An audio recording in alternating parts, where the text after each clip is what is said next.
again and welcome back to Supply Chain Moves. This is part 2 of our China-Vietnam deep dive. In the last episode, we talked about what we learned from sourcing fairs, the booth, the energy, the negotiation hacks. But here's the thing, the real stories don't happen at the fair. They happen in factories, in supplier offices, in that awkward tea ceremony when you're trying to figure out if they're overcharging you or just being friendly. So today, I want to walk you through 10 lessons we learned from supplier meetings, real conversations with real manufacturers, and across multiple trips to China and Vietnam. Whether you're planning your first plant visit or refining your vetting process, these lessons will save you time, money, and stress. So let's get into it.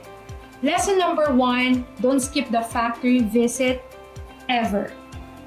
Look, I get it. Your supplier says all the right things over email. They send great samples. Their catalog looks amazing. They send you messages in WhatsApp or WeChat. But until you walk their floor, you have no idea what you're actually signing up for. We once visited a factory that had beautiful photos online, but when we got there, it was clearly a shared building. Their warehouse was 3 pallets behind a curtain, and we also had the opposite, a humble-looking factory that blew us away with how organized their production lines are. QC checkpoints, happy workers.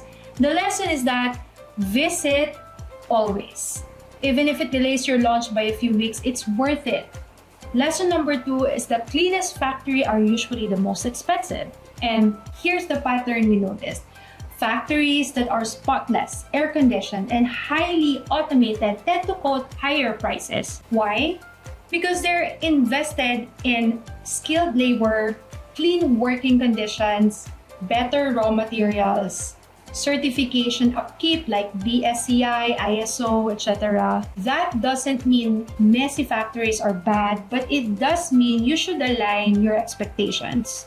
If you want ethical production, faster lead times, lower defect rates, that costs money. And so now we know your values and your budget and see if the two can match. So know your values and your budget and see if the two will match.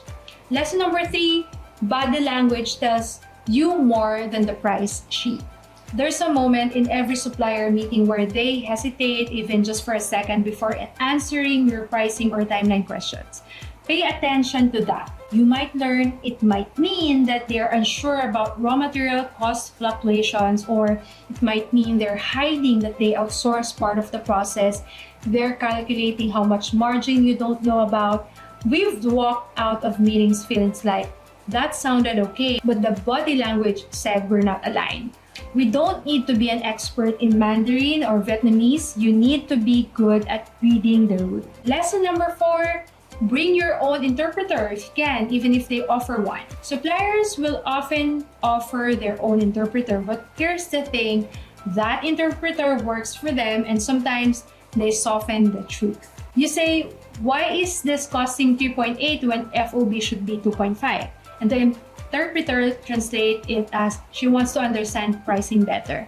When we bring our own interpreter, someone who's loyal to us, we get real-time clarification, honest translations, and no filtering. So if you're serious about negotiation and transparency, this is a must, especially if your vendor does not speak English. Lesson number 5, show up with data, not just designs. We once had a client show up a factory with only mood boards and a logo. So that's cute for Pinterest, but not for production.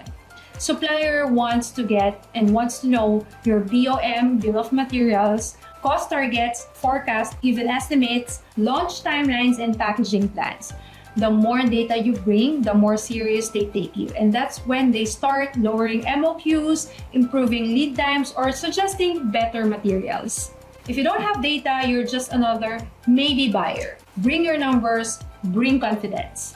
Lesson number 6, their real MOQ are usually 30% lower than stated. This blew my mind the first time. Supplier says MOQ is 5,000 units. We say we can do 3,000. They say, let me check. And then, okay, we can do 3.5. This happens all the time. Why? Because many factories add their MOQs to filter unserious buyers. So always, always, always negotiate. And even better, ask, what's your MOQ for new clients versus what's your MOQ for existing clients? Then use that gap as a leverage.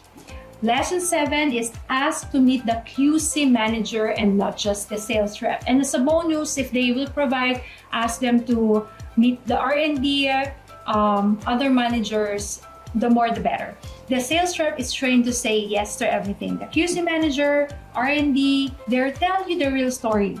We started requesting QC walkthroughs as part of every factory meeting. The things we'll ask is like, how do you define pass versus fail? What was your rejection rate last peak season? Can I see your defect log from last month? If they hesitate, or worse, say we don't keep one, walk away or run. QC transparency is non-negotiable.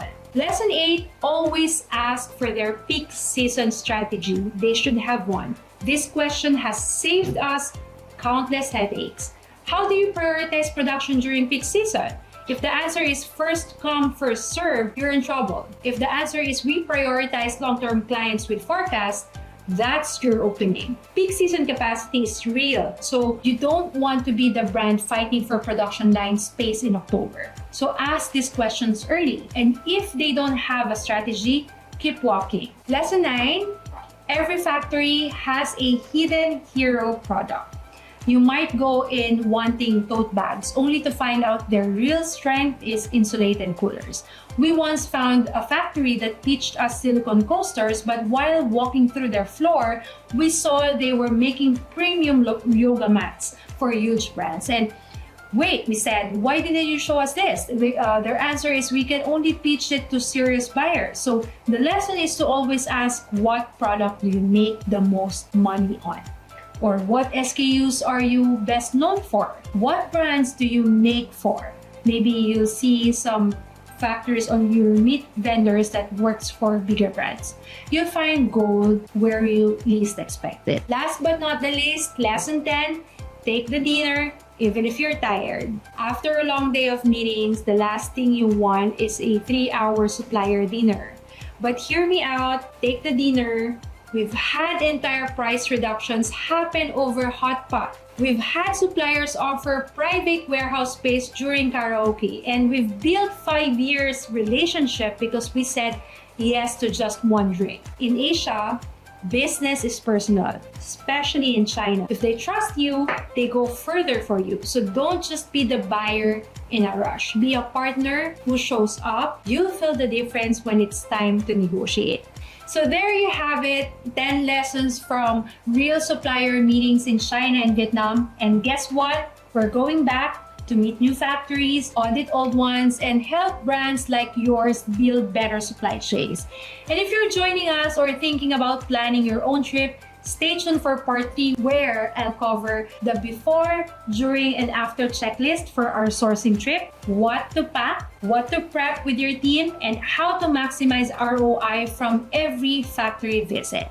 And if you want to join our upcoming Canton Fair visit plus factory tour support, just reach out to @Move Supply Chain. We've got limited slots, but we'd love to help. You can also check our website, movesupplychain.com. And until next time, this is Lara. Go build something great, and don't forget your factory can make or break your margin. Talk soon and see you on part 3.